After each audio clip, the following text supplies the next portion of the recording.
এখানে প্রায় 2 কোটি টাকার বরাদ্দ পাইছি।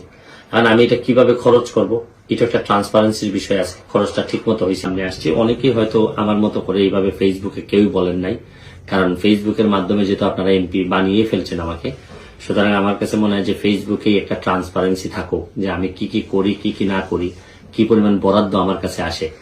সরকারিভাবে আমি প্রথমে এমপি হওয়ার পর প্রথমে প্রায় 1400-র মতো কম্বল পাই। এই কম্বল 1400-র সাথে আমি নিজে আরো ম্যানেজ করে প্রায় 5000 কম্বল আমি আমার এলাকায় বিতরণ করি। এখন গতকালকে যেটা খবর পাইলাম, আমি ধন্যবাদ জানাচ্ছি মাননীয় প্রধানমন্ত্রী জননেত্রী শেখ হাসিনাকে। এই সরকার আমাকে প্রায় 2 কোটি টাকার সমপরিমাণ আমাকে বরাদ্দ দিয়েছেন আমার মাধবপুর চুনারঘাটের জন্য, এটাতে কাজ করার জন্য। এর মধ্যে হচ্ছে গিয়ে টিআর, এটার বলে টেস্ট রিলিফ, এটা দিয়েছেন প্রায় 71,33,333 টাকা। কাবিটা মানে কাজের বিনিময়ে টাকা, এখানে হচ্ছে গিয়ে 83,65,000। আর হচ্ছে কাজের বিনিময়ে খাদ্য কর্মসূচি, যে আপনি মাটি ভরাট করতে পারবেন, এরকম নানা কাজ করতে পারবেন। এগুলো হচ্ছে গিয়ে 58 মেট্রিক টন চাল, 58 মেট্রিক টন গম। এর মানে আমি রাফ একটা হিসাব করে দেখলাম যে আমি প্রায় 2 কোটি টাকার বরাদ্দ পাইছি। এটা আমার বিশ্বাস যে আমার মতো যারা এমপি আছেন সবাই পাইছেন, তো বা যারা যারা পাওয়ার তারা পাইছেন। আমি সবই জানি না, তবে আমারটা আমি বলতে পারি আপনাদেরকে। এখানে প্রায় 2 কোটি টাকার বরাদ্দ পাইছি।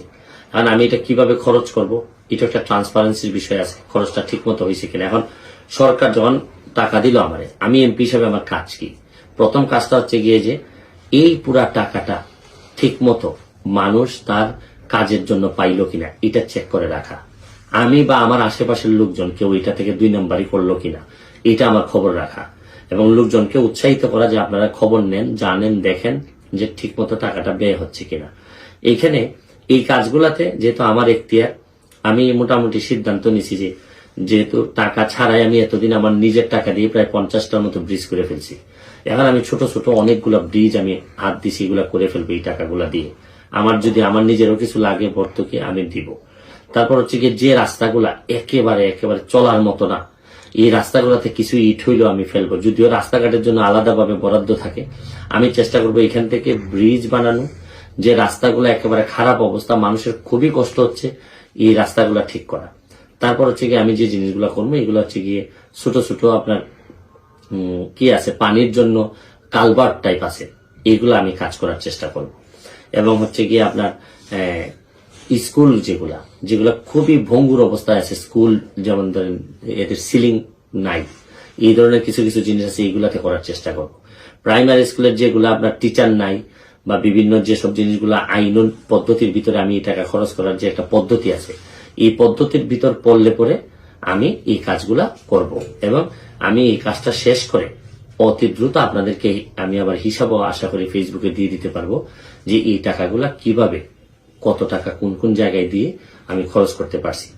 আমি হয়তো এমপি হিসাবে সব বদলাই দিতে পারবো না, আমি জানি যে আমি তো একেবারে রাতারাতি সবকিছু চেঞ্জ করতে পারবো না।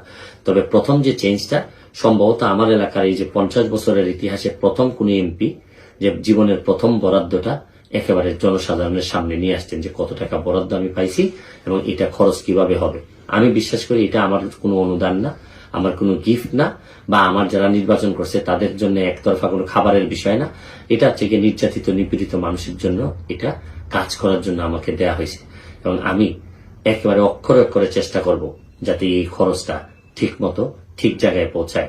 এবং এটা যদি ঠিক মতো পৌঁছায়, আমার একটা বিশ্বাস অন্তত আমার এলাকাটারে আমি বঙ্গবন্ধুর সোনার বাংলা বানাইতে পারবো যতটুকু সম্ভব আমার পক্ষে। আমি আমার ঘাম দিয়ে হোক, আমার 12 ডিগ্রি দিয়ে হোক,